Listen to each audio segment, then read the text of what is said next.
할렐루야. 여러분, 자유라는 게 얼마나 감사합니까?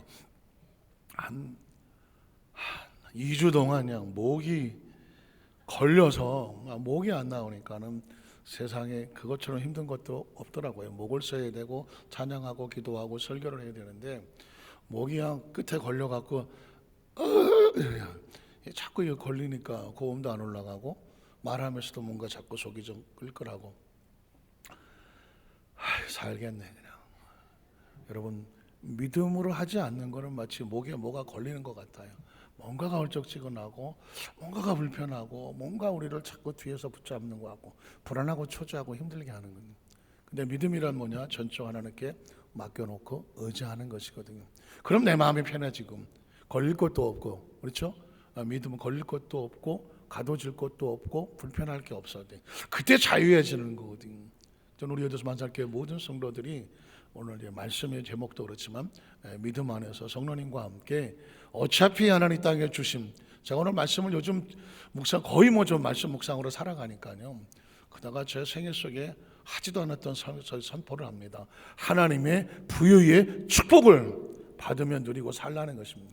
오늘 강단에 올라오기 전에 이제 4월 첫째 주에서 있을 말씀을 계속 묵상을 해놨지만 이제 원고 노트에다 제가 다 손으로 다 적는데 너무 감사한 거예요. 하나님 에스다부터 성경을 열면 하나님의 부유의 축복이 선포가, 우리가 뭐 이리라 저리라 조건이 없어. 하나님 자신이 부유의 하나님이고 하나님과 관계된 것은 선포할 수밖에 없고 선포하시니 그대로 되어지고, 그 축복의 이유가 뭐냐? 하나님의 작품들이 누리기를 원하는 거죠. 그러니까 저와 여러분의 의식과 사고가 예수 그리스도로 말미암아 하나님의 주신 축복을 믿고 누리라고 하는 것입니다. 좀 더 얘기가 들어가면 부활의 의미가 뭐예요?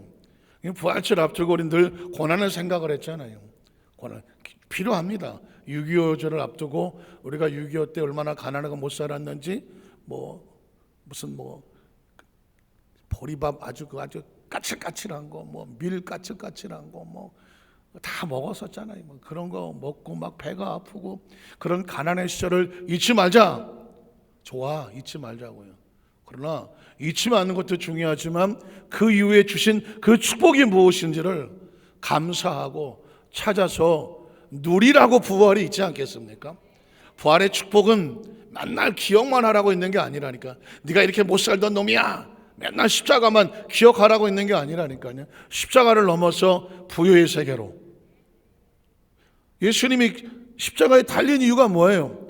너희들도 나처럼 다 십자가에 죽어. 그러라고 죽으셨나요? 그의 가난함으로 인하여, 그의 죽으심으로 인하여 너희로 부유케 하려 하심이라는 거예요. 부모님이 이렇게 고생을 했지만 너희는 이 고생할 필요 없다. 이게 십자가거든요. 그러니까 부활의 의미는 새로운 의미가 있는 것입니다. 그것을 우리가 믿음으로 알고 깨달으면 뭐하게 된다? 누릴 수 있게 되어지는 겁니다. 그러니까 인생을 누리고 살아야지. 이제는 누리고 사는 것입니다. 그렇다고 자유분만하고 무슨 그냥 예수 믿고 복 받고 그냥 잘 먹고 잘 사고 이게 아니라, 적어도 하나님이 말씀 안에 약속해 놓아서 나는 너희가 이랬으면 좋겠어 라고 하는 것은 찾아서 누리자. 찾아서 누리자. 찾아서 누리자고. 우리가 행복하고 아름답고 기쁜 모습을 보는 게 하나님이 보시기에 좋겠어요? 우리가 맨날 그냥 지지고 볶고 그냥 아이고 오늘도 죽겠어요, 맨날 죽겠다고 하는 소리를 들었으면 좋겠어요? 하나님 보시기에 우리 얼굴이 웃는 게 좋겠어요? 인상 쓰고 앉아있는 게 좋겠어요? 웃는 게 좋아요. 여러분의 자식이 엄마 아버지 만나자마자 인상 쓰는 게 좋겠어요? 엄마 아빠 보고 너무 좋아서 막 활짝 웃는 게 좋겠어요? 똑같은 거예요. 똑같은 거예요. 어느 날 저도 어려서 장로교에서 자라서 그냥 십자가, 고난, 나를 부인하고 쳐서 죽이고 날마다 죽고 알아요. 육체의 삶을 우리가 이 세상과 구분되어 사는 사람 안다고요. 그게 다겠냐고. 그게 다냐고. 하나님의 뜻은 뭐냐고. 내가 다 이루었다는 얘기 뭐예요? 빚을 다 갚았고 대속을 했고 대신 제물이 됐고. 왜 대신해요? 너희는 내가 대신 갚았으니 더 이상 빚쟁이가 아니고, 더 이상 죄인이 아니고, 더 이상 가난한 자가 아니고, 사망에 갇힌 자가 아니고 영생할 자라고. 믿으십니까? 믿으십니까? 제가 왜 이야기를 하게 됐냐면, 그 성지순례에 갔더니 그리스나 특히 그리스 쪽에는 보면 이 신앙의 핍박을 피해서 온 것도 있지만, 성경 구절 속에 한 사람이, 한 부자가, 젊은 부자가 예수님 앞에 찾아와서 어떻게 해야 내가 영생을 얻을 수 있으리까? 하나님을 사랑하고 이웃을 사랑해라. 내가 계명을 다 지켰습니다. 그랬더니 그러면 네가 가지고 있는 재물 다 팔아서 가난한 자들에게 나누어 줘라. 그랬더니 그 젊은 부자가 그건 아니지 하면서, 이 재산을 내가 어떻게 다 팔아서 가난한 자 나눠주고 나는 굶어 죽으란 말이냐? 마음에 근심하여 돌아갔더라. 그 구절에 한 수도사가 은혜를 받습니다.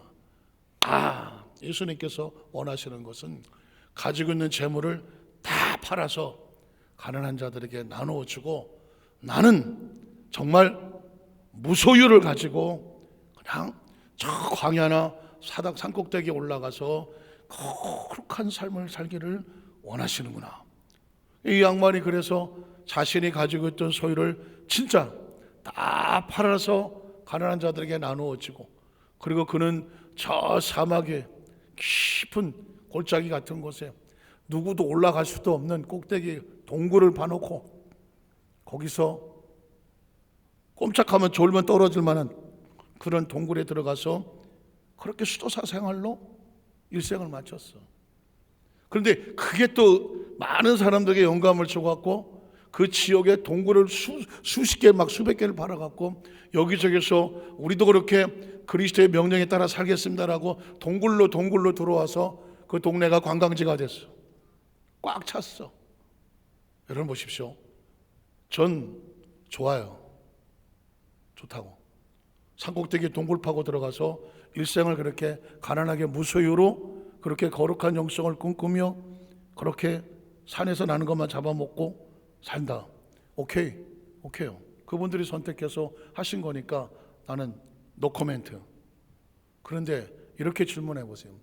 이게 정말 예수님께서 원하시는 삶인가? 이게 예수님께서 원하시는 삶인가?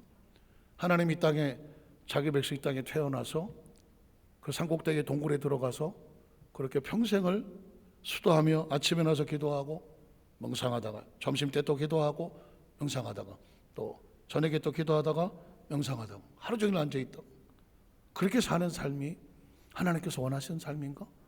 물론 세상에 안 나왔기 때문에 죄는 짓지 않겠지. 속에 무슨 생각을 하고 있는지 모르겠지만, 나는 그 수도사들의 생각과 사고를 그걸 무시하거나 훼손하고 싶은 생각이 아니에요.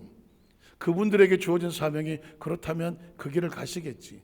그러나 예수님이 정말 그 젊은 부자에게 네가 가지고 있는 재산을 다 팔아서 가난한 자에게 나눠주고 너는 나를 따르라고 하셨을 때 그 심령이, 그 가지고 있는 재산은 뭐일까?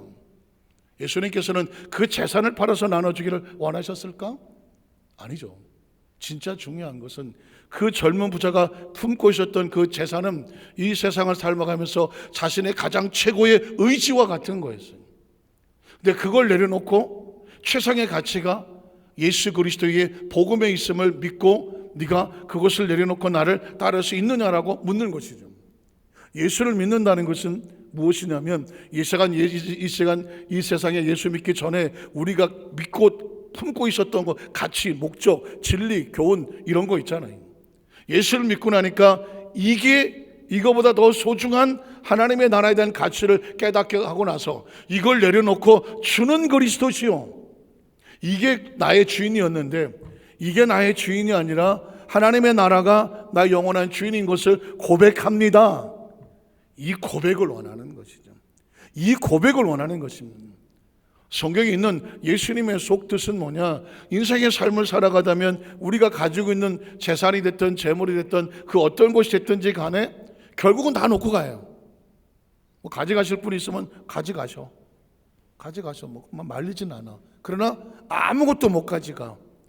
예수님이 하시고 싶은, 그러면 네 인생의 진짜 최고의 가치와 주인은 누구냐? 이걸 깨달으라고 하는 것이군요. 아, 인생은 다 하나님 맡겨놓은 것을 잠시 위탁했다가 놓고 가는 거구나. 그럼 내 영혼의 주인, 내 생명의 주인, 내 삶의 주인은 누굴까? 라고 하면 하나님을 찾게 되는 것이고, 하나님을 인식하게 되는 것이고, 하나님과 나의 관계를 알게 되면서 비로소 내가 인생을 어떻게 살까? 돈이 내 인생의 주인이었을 때는 오로지 돈만, 명예가 나의 주인이었던 명예만 하고 살았는데, 삶을 살아보니 명예도 나의 주인의 목적을 위해서 필요한 도구일 뿐이고, 물질도 나의 주인의 사역을 위해서 필요한 도구일 뿐이고, 그러면 가치가 달라지는 거예요. 그래서 신앙이란 뭐냐? 주인이 달라지는 것입니다. 그런데 이게 믿어지는 사람을 크리스천이라고 말하고, 야, 그걸 내가 어떻게 믿냐? 그래도 뭐니 해도 뭐니야. 죽을 때까지 뭐니 하다가 끝나는. 최근에 보니까는 돈이 원체 많은 머독이라는 할아버지가 5번째 결혼을 95세에 하시면서, 내 인생의 결혼은 이제 끝이다. 95세에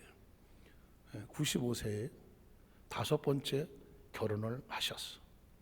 돈이 원체 많으셨어. 뭔 돈이 많았는지 그 이름을 머독이라고 그랬어. 머독. 95세에 결혼하면 어떨 것 같아요? 95세 그래 한 40살 젊은 여자 결혼했다고 쳐. 이게 중요한 얘기는 핸드폰이 항상 울린다는 게. 이게 행복이에요? 95세에 그래 한 40살 넘은 젊은 여자 결혼해서 결혼식에 딴딴딴딴 가. 부럽다. 이게 인생이에요. 이게 인생이라니까요. 그걸 또 뉴스거리가 된다고 또 대문짝만하게 올렸어. 95세에 뭘 하는 거야, 95세. 어쨌든 그래서 이 크리스천이라고 하는 것은 우리가 지금 왜 자리에 나와서 말씀을 듣고 예배를 하며 지금 하루하루 주어진 내 삶의 가치와 목적과 자신의 정체성의 뭔가를 정확하게 인식하지 않으면 사는 게 의미가 없어요. 왜 사는지도 모르고, 뭐 때문에 사는지도 모르고, 사는 게 뭔지도 모르고, 지금 내가 여기 왜 와 있는지도 모르고, 숨을 왜 쉬는지도 모르고, 내가 누구인지도 모른다니까. 인간처럼 허무한 게 없어요. 지나간 과거가 수십 년이라고 하지만 수십 년은 어젯밤 꿈보다도 못하고 기억도 안 나고, 아니 기억나면 뭐 하겠어. 어떻게 할 수도 없고, 지금 내가 살아 움직이고 있지만 오늘 하루는 왜 사는 거고, 난 도대체 누군 거야? 난 도대체 뭐야 나는? 미래는, 내 인생의 미래는 뭐 미래라고 있기는 있지만 이게 내가 뭘 어떻게 해야 되는 거야? 어떤 데는 엄청난 가치의 혼란이 오고 존재의 혼란이 오고, 도대체 자기가 누군지를 모르겠는데 세상은 또 무슨 의미가 있겠어? 그러니까 이 가치의 목적을 정확하게 해줄 수 있는 것은 어느 시대의 학설도 아니고 누구 사람의 이야기도 아니고, 그래서 나오는 단어가 어려운 단어지만 진리라고 하는 것. 어제나 오늘의 영원토록 변함이 없이 이 땅에 태어난 모든 생명들이 한 방향으로 한 가치로 가야 되는 그 길을 뭐라고 말하느냐? 그걸 구원이라고 말하는 겁니다. 우리가 그 길을 가겠다고 다른 사람들처럼 무슨 다른 종교를 따라가지 아니하고 믿음으로 따라가는 것이 예수 믿는 성도입니다. 그래서 오늘 제가 서론을 갖다가 제목도 말씀하지 않고 길게 했는데, 오늘 말씀의 제목은 이렇습니다. 율법이 아닌 약속으로 받는 믿음의 축복. 한번 따라 하시겠어요? 율법이 아닌 약속으로 받는 믿음의 축복. 사람은요, 뭔가 내가 해야 그 보상으로 대가가 주어질 거라고 생각을 합니다. 그래서 예전에 모든 어떤 나름 현자, 지혜로운 사람들, 그 다음에 뭔가 구도자, 도를 찾는 사람들, 뭔가 대중에게 어떤 중생을 제도하겠다 뭐라고 하려고 하는 사람들은 다 고행을 하려고 해서 고행, 순례자의 길을 걷거나 아니면 무슨 보리수 아래서 40일을 굶거나 뭐라도 이게 인간이 수행을 해야 뭔가 수행의 대가로 그 거룩함이 주어지는 줄을 알았어. 사실 기독교 안에서도 이런 부분에 우상 숭배가 있는 거죠. 어디 갔더니 부흥회를 간판을 붙였는데 계룡산에서 40일 금식기도 3회하다. 어쩌라고? 계룡산에서 40일 기도를 3번 했어. 어쩌라고? 그만큼 능력 있다고? 그만큼 뭐 신비하다고? 이게 어떤 그 하나님 일을 하는 사람들의 백그라운드가 될 수가 있나요? 그 어떤 그런 걸 하면서 사람들이 40일 기도를 계룡산에서, 그것도 계룡산에서 3번이나 했대. 또 엄청 신비한가 봐. 이걸 찾아가는 거예요. 그러니까 사람들이 자꾸 고행을 하잖아. 무슨 작두를 타는 무당이 없나, 무슨 못을 깔아놓고 그 위에 올라가서 이러고 있지는 않나. 사람들의 눈을 여놓고는 모든 종교들은요, 뭔가 인간적인 어떤 고행, 수련, 무슨 불교에서는 면벽한다고 벽을 보고 앉아 있고, 또 무슨 어쨌든 해. 그러나 성경 속의 어느 부분에도 하나님은 자기 백성들에게 너 뭐 하려면 이렇게 해야 돼 라고 말하는 것은 없습니다. 다만 우리가 율법이라고 하는 십계명이 있단 말이죠. 십계명과 예수를 믿는 믿음과 이 관계에 관해서만 정확한 인식을 정해줘요. 왜냐하면 잘못 주장하면 지금도 유대인들처럼 십계명을 지켜야 하나님의 자녀지 라고 행위를 요구할 수가 있거든요. 그런데 예수는 오셔서 그 계명을 지키라고 하는 것은 행위가 아닌 계명에 비추어 보니까 너도 계명을 못 지키고 나도 계명을 못 지켜. 인간은 존재적으로 행위를 통해서 하나님 앞에 완벽할 수 있는 사람이 있다 없다? 없습니다. 모든 사람이 그 죄 아래 있으니 누가 하나님 앞에 의롭다고 할 사람이 있겠습니까? 한 번 죄를 져도 죄인이요 10번 죄를 져도 죄인이야. 그러니 나 한 번밖에 죄 안 졌어 그런 사람이 10번 죄 진 사람에게 이런 죄인 같은 놈 할 수 있어요 없어요? 없습니다. 전과 1범이나 전과 100범이나 전과자인 거예요. 그러면 전과자는 전과자를 향하여 이래라 저래라 서로 판단할 수 없어야 정상이죠. 그러나 인간의 삶은 그렇지가 않아요. 나는 조금 더 의롭고 너는 조금 더 죄인이다 이러고 싸우고 사는 삶이 하나님 보시기에 아니다라는 것입니다. 그래서 이 성경 갈라디아서 보면 왜 예수는 믿음이라고 말하는가? 오늘날도 십자가를 치고 갈릴리 비아돌로 로사에서 올라가야 그래 예수 믿는 사람이지.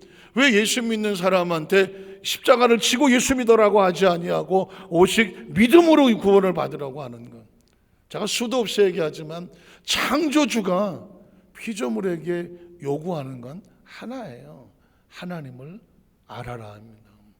하나님을 인식해라.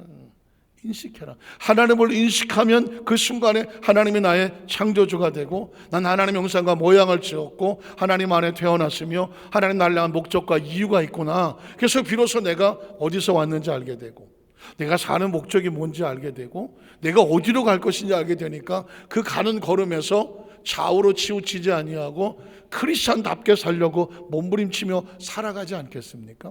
그 방향을 정하는 것이 예수를 믿는 거예요. 그런 부분들을 이제 그 시대에 맞게끔 갖다가 말씀으로 풀어놓은 것이 서신서가 되는데 제가 이제 이쯤 해놓고 읽어봐 볼게요. 갈라디아서 3장 15절에 보면 형제들아, 자 바울이 갈라디아 교회에게 말씀을 전하는 건데 제가 그 전에 이런 말씀을 드렸죠. 서신서에 13개, 히브리서까지 14개가 있는데 초대교회 요한계시 7교회도 있고 하는데 이 신약 성경이 제일 먼저 쓰여진 것이 갈라디아서다. 어떻게 보면 마태, 마가, 누가 복음서가 있고 그 다음에 갈라디아서가 있을 것 같지만 사실은 바울 서신이 먼저 써 있었습니다. 그리고 나서 그 후에 마태, 마가, 누가, 요한이 복음서를 다시 썼습니다. 그러나 시대적으로 구분을 하다 보니까 마태복음이 먼저 성경에 기록됐을 뿐이지 처음 바울이 예수를 믿고 회심하고 나서 저 유대교인들을 향해서 이방인들을 향하여 예수를 증거해야 되니 뭘 증거했을까? 제가 한번 말씀을 쭉 묵상했더니 이 바울의 머릿속에 철저하게 예수 그리스도의 메시아 되심, 그의 믿음으로 구원받음, 은혜에 대해서 선포하고 있습니다. 자, 나중에 나오겠지만 바울이 초대교회에 그 서신서를 정할 때 로마나 그리스나 이쪽에는 뭐가 많아요? 신들이 많아요. 그리스 로마 신화 가끔 뭐 어쩌다 어린하고 또 최고의 강의에서 EBS 강의에도 보면 여러 가지 좋은 강의들을 많이 하는데, 그 중에 하나가 그리스 로마 신화에 대해서 신들의 이야기를 풀어주는 그 코너가 있어 제가 본 적이 있거든요. 근데 거기서 하나 배울 수 있는 것은 뭐냐면, 그리스 로마 신화에 제우스, 아폴로, 헤라, 비너스, 아테네, 여러분 아실 만한 그런 그 신들이 바카스 다 신들의 이름이에요. 포세이돈 어쩌고 나오는 거, 그 신들이 나오는데, 그 시대 사람들에게 이 신들은 친숙하게 신임에도 불구하고 사람들 사이에 사람의 여성과 결혼하기도 하고 이러고 저러고 막 다니는 게 나오는데, 한 가지가 없어. 신은 인간과 친숙하게 지내려고는 하고 있지만 그리스 로마 신화에 누구도 그 인간의 영혼에 대한 구원을 제시한 신이 없어. 이게 그리스 로마 신화의 아주 무서운 함정이에요. 그러니까 그리스 로마 사람들은 왜 만들었냐면, 그리스는 철학이 많이 있고 언어가 있고, 로마는 야만족이라서 철학이나 윤리나 도덕이 없어. 세계를 정복하고 나니까 로마가 괜찮은 나라라는 것을 좀 포장을 해야 되겠는데 가져올 게 없어. 그래서 그리스에 있는 그 철학을 가져와서 로마도 그리스의 도덕과 윤리와 철학이 있다, 지성이 있다 섞어버렸어. 그래서 그리스 신화를 갖다가 로마 이름으로 바꿔갖고 그리스 로마 신화로 만들어서 이 로마의 정당성을 만들어 놨는데, 그랬는데 그들이 뭘 빠뜨렸느냐? 그 신들 중에서 인간을 구원하는 신은 없었어. 구원하는 신이 없었어. 그런데 이 바울이 그리스 로마의 광장에 가서 여러분들이 많은 신들을 섬기거니와 실제로 이름도 알지 못하는 신이라고 있는데, 그 신들 중에 인간의 구원에 관심 있는 신은 하나도 없어. 그런데 예수를 복음을 전하는 거야. 예수는 하나님의 아들이요 메시아인데, 예수는 너희를 구원하기 위하여 십자가에 몸짓고 피 흘려 죽었으며, 누구든지 이 예수를 믿으면 하나님의 나라에 구원의 은총을 얻습니다. 그랬더니 로마 사람들이 발가닥 뒤집힌 거예요. 그리스 사람들이 발가닥 뒤집힌 거예요. 이 바울의 복음이 그 소아시에 들어갈 수 있었던 이유 중에 하나는 뭐냐면, 저도 그게 궁금했거든요. 아니 신들이 다 신교라고 그래서 신들이 엄청 많은데 거기 예수 믿으라 해서 그리스 로마 사람들이 귀쪽이나 듣겠어? 거기 무슨 제우스가 있고 무슨 그냥 헤라클레스가 있고 자기들 신으로 가득한데 저 유대에서 말한 예수에 대해서 듣겠냐고. 근데 그 사람이 들을 수밖에 없는 이유가 하나, 그리스 로마 신화에 나오는 신들은 구원이 없어. 근데 예수를 얘기하는데 구원을 얘기해. 그러니까 로마 사람들이나 그리스 사람들이 귀가 뚫리는 거예요. 아니 우리를 구원하는 신이 있다고? 신이 있다고? 그래? 바울의 얘기를 들어보자. 그게 사람들이 몰린 거예요. 그래서 거기서 바울의 설교를 앞으로도 계속 보겠지만, 바울이 했던 사도행전서부터 설교했던 내용들을 쭉 들어보면 철저하게 예수 그리스도 믿음으로 구원을 받는다. 거기에서 믿음이 나오는. 왜냐하면 그리스 로마 신화의 신들은 구원에 관심이 없고, 그들하고 인간관계에서 잘해주면 도와주고 마음에 안 들면 쳐버리고 이런 인간관계가 있었는데, 예수 그리스도를 믿음으로, 오직 믿음으로 구원을 받는다, 이런 신과는 없었어. 그러니까 이제 그리스 로마 사람들이 복음을 듣기 시작을 하고, 왜 로마가 왜 기독교를 폭격을 했느냐? 사람들이 예수를 믿기 시작을 해. 그리스 로마 신들을 관심이 없어. 우리 구원하고 구원도 안 시켜주는 신들, 우리 그거보다는 예수를 믿겠소라고 나오니까, 아니 그리스 로마의 정통성이 무너지니까 로마 황제들이 어떡하겠어? 기독교를 핍박을 하기 시작한. 저거 안 되겠다. 저 예수 믿는 것들이 와갖고 이 로마의 정통성을 파괴해. 저것들을 갖다가 어떻게 핍박을 해서 쫓아내야 되겠다. 그래서 기독교가 한 300년 동안 로마 시대에 핍박을 받았고, 나중에 이제 313년에 오히려 로마의 황제가 꿈을 꾸다가 예수를, 하나님의 음성을 듣고 기독교를 국교로 바꾸는 사건이 벌어진데, 어쨌든 그 과정 속에 바울이 목숨을 걸고 갈라디아서, 에베소, 골리서, 또 빌립보서 감옥에서 끊임없이 외쳤던 이유 중에 뭐냐?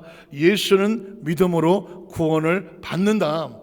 그래서 오직 믿음에 대한 이신득이라고 하는 이 오직 믿음으로 구원 이신칭이 또 의를 얻는 이게 계속 바울의 말씀에서 나오고 있는 거예요. 그래서 오늘 설교 말씀도 율법이 아닌 약속에 대한 믿음으로 구원을 받는다라고 말하는 겁니다. 자, 그러면 이제 읽어 내려갈게요. 내가 사람의 의대로 말하노니 사람의 약속이라도 정한 후에는 아무도 폐하거나 더하지 못. 사람끼리 맺은 계약도 함부로 파악할 수 없다. 자, 그 다음 절에 보면 이 약속은 사람의 약속이 아니라 하나님과 아브라함에게 하셨던 약속인데 아브라함과 그 자손에게 약속을 하신 것이다. 그런데 바울이 이런 얘기를 합니다. 아브라함과 약속을 할 때에 자손들이라고 말해서 이스라엘 자손들이 아닌 약속의 대상으로 딱 한 사람 단수를 썼다. 그 자손들이 하지 아니하고 오직 한 사람을 가리켜 단수로 내 자손이라고 했으니 그가 누구다? 그리스도라고 말합니다. 이거는 누가 해석을 하냐? 바울만 해석이 돼요. 구약을 전공했고 예수를 만나고 나서 구약과 신약을 접목해서 보니 하나님이 아브라함에게 약속을 했는데 그 약속이 예수를 믿기 전에는 유대 자손들에게 하신 건 줄 알았는데 말씀을 찾아봤더니 복수가 아니고 단수야. 단수는 한 사람을 말하는 거지. 그 약속의 씨앗이 유대인이 아니라 예수 그리스도라는 사실을 발견을 하고 있는. 그래서 바울이 말하는 것은 이건 유대인이라고 하는 복수가 아니라 한 약속의 씨라고 말하는 단수인데 그가 누구냐? 예수 그리스도다. 그 다음 절을 보면 그래서 내가 이것을 말하노니 하나님께서 미리 정하신 언약. 누구한테?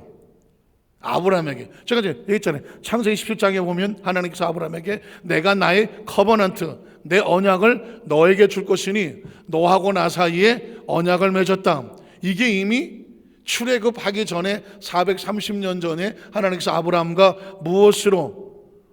하나님의 약속으로 언약을 맺었습니다. 자, 그랬더니 그 다음 절에 보니까 430년 후는 왜 430년이 나오냐면 아브라함과 모세 시대 차이가 430년이에요. 그러니까 지금 이 바울은 무슨 얘기를 하냐면 믿음이 먼저냐? 십계명 계명이 먼저냐? 이걸 이제 정리를 하려고 하는 겁니다. 아브라함에게 먼저 약속의 믿음을 주었고 그 다음에 430년 후에 모세에게는 십계명 율법을 주었으니 자, 율법이 430년 후에 나타난 율법이 그 전에 정하신 아브라함의 약속을 폐기할 수 있다 없다?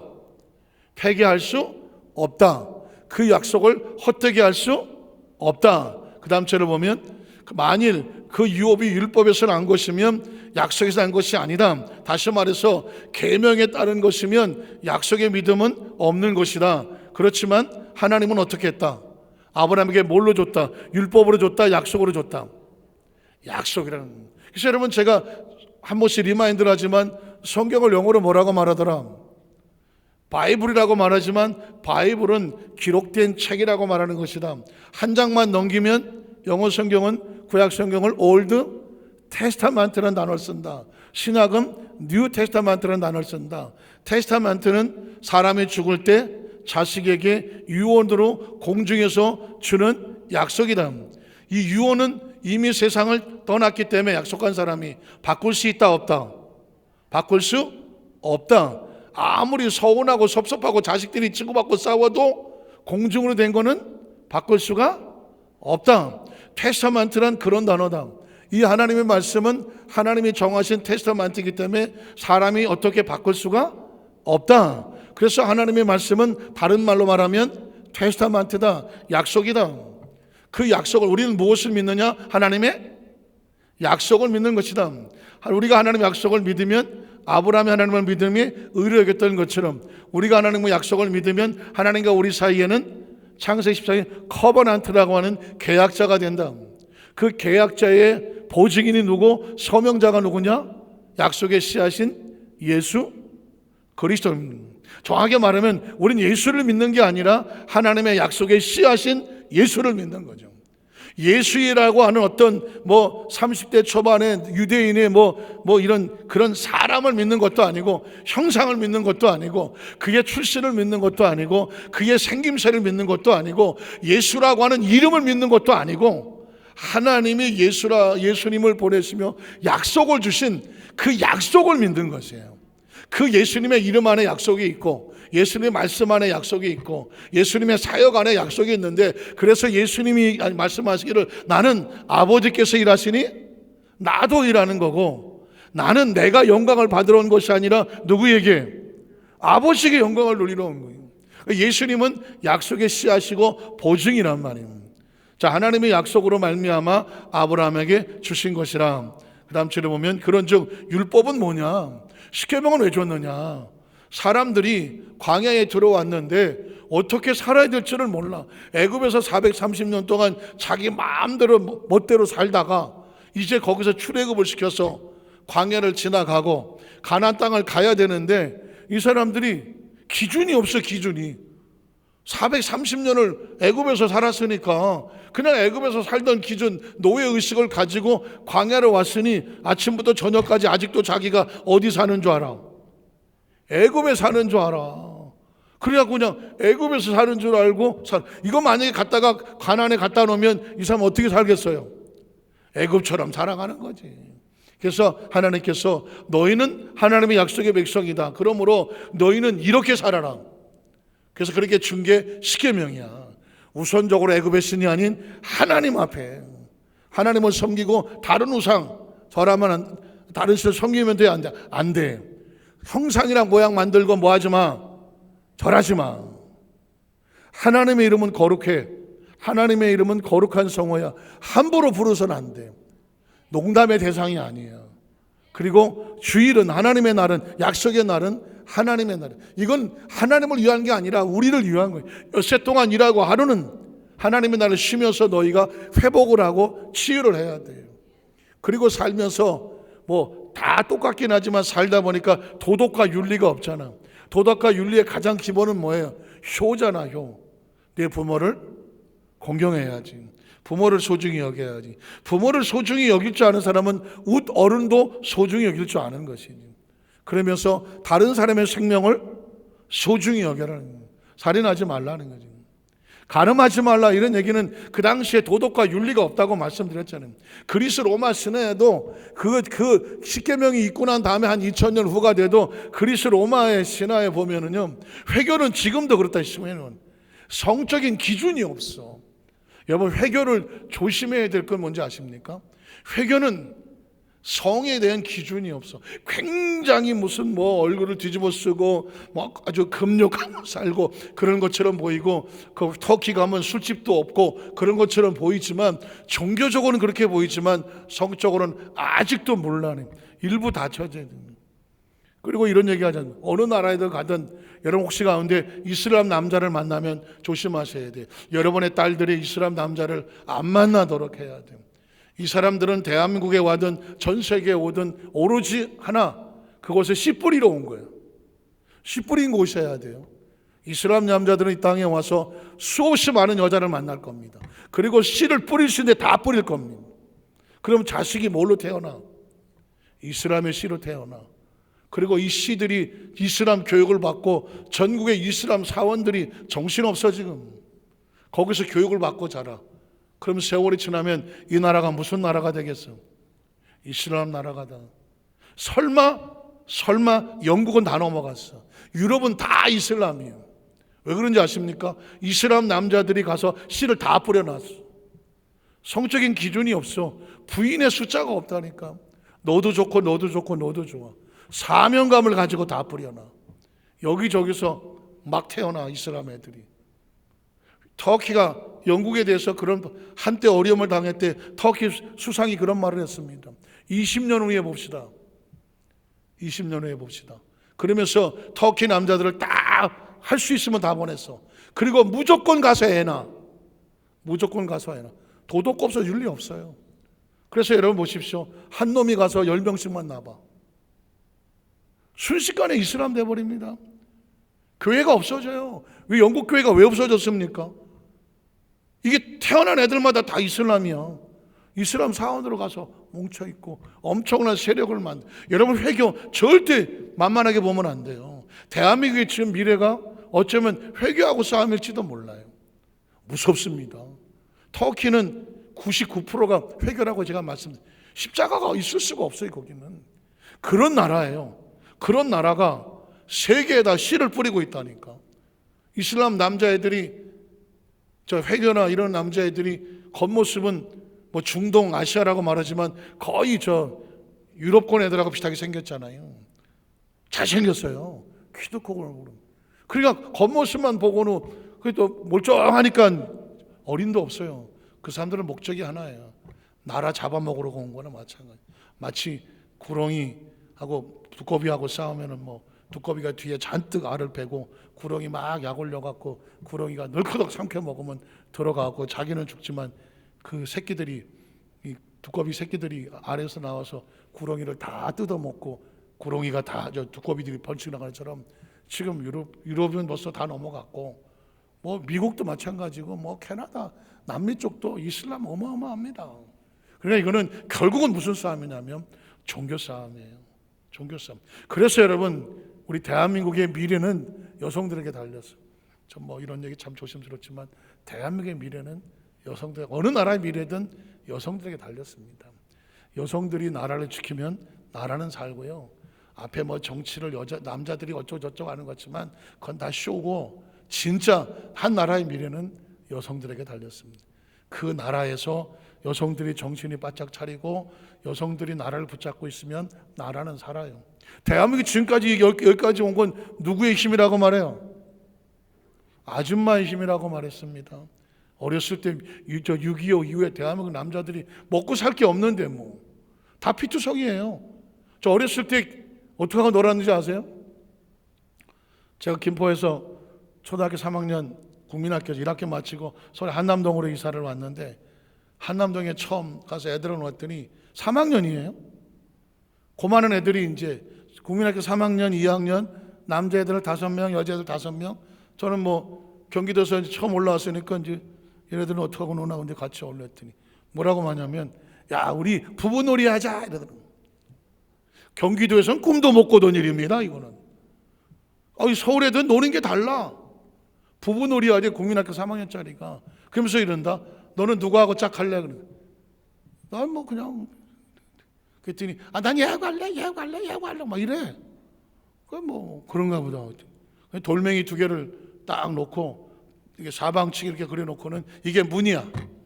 자 문을 열고 자 출근한다 그래. 다녀올게 하고. 이것들이 어디서 많이 해본 심수야. 그랬더니 갔다 야 그래. 그들이 저녁이 되니까 이제 저녁에 들어오는 거야. 갈치자로 들어와. 갈치자. 이 국민학교 3학년짜리 어디서 보고 배웠겠어? 다 지 아버지한테 배운 거야. 문 열어! 그리고 들어와. 그랬더니 국민학교 3학년 여자애들이 벌써 아이고 못 살아! 못 살아! 이야 나는 진짜 순수한 경기도 청년이야. 국민학교 3학년짜리. 이것들은 왜 이럴까? 그랬더니 문 열어! 못 살아! 아니 뭐 완전히 막 치고받고 뭐 하면서 문 앞에서 하더만. 이게 어디서 배운 것 같아요? 다 지 엄마 지 아버지한테 배운 거야. 맨날 그러고 놀아. 맨날 그러고 놀아. 놀 게 그렇게 없나? 우리는 맨날 뭐 미꾸라지 잡으라고 수영하러 다니고 뭐 도덕회로 다니고 시골선 뭐 경기도니까 김포에서 몇 년 살았는데 그러고 다니는데 여기 오니까 부부싸움하면서 놀더만. 남자들이 무기력했어요. 할 게 없었어 별로. 그 시장 바닥에서 뭐 몸빼 있고 머리 뽀글뽀글 파마하고 다니면서 대한민국을 살린 게 누구예요? 나는 못 다녀도 우리 새끼는 공부하러 다녀야 된다고 하면서 학교 다 집어오는 게 누구야? 대한민국의 누나들이 공장 다니면서 내 동생은 학교 다닌다고 한 거 누구냐고. 진짜 아유 대한민국 이제까지 오면서 한 거는 할머니, 엄마, 누나 그분들이에요. 그분들이 여기까지 온 거예요. 우리가 언제부터 이렇게 잘 살았다고. 제가 이런 얘기하는 건 딴 게 아닙니다. 이 험악한 세대에 다시 믿음으로야. 다시 오직 예수 그들을 약속에 믿는 믿음으로.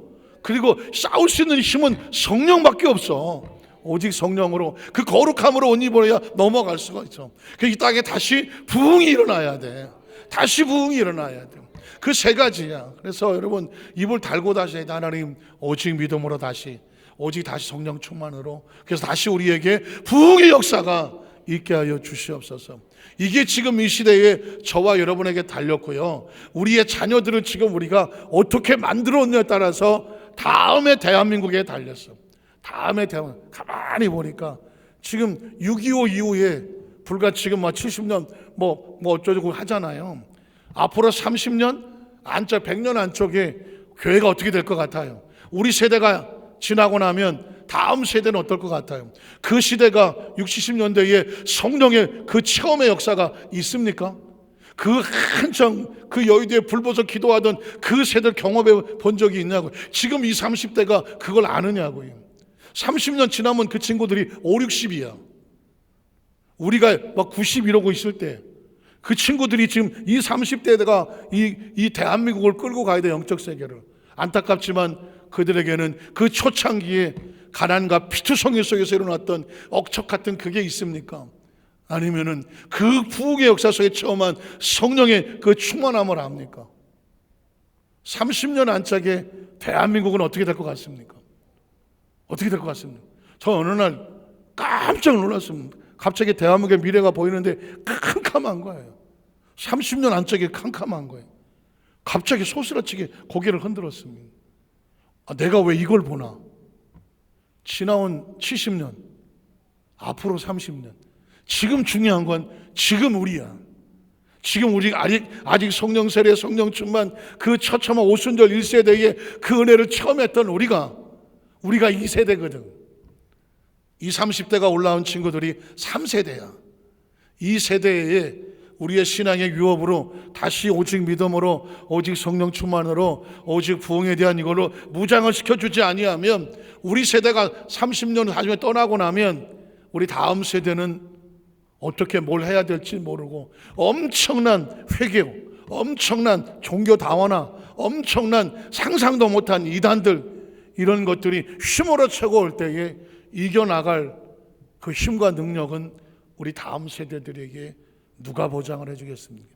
그러니 지금이야. 지금 우리가 남은 3분의 2를 살았다면, 인생의 3분의 1을 살았다면 나머지 3분의 1은, 아니 인생의 내가 절반을 살았다면 나머지 절반을, 아직 우리가 20대요 30대요 지금 이 자리에 있는 그 아주 소중한 세대라고 하면 지금 그 사람들이 다음 세대 기둥들이야.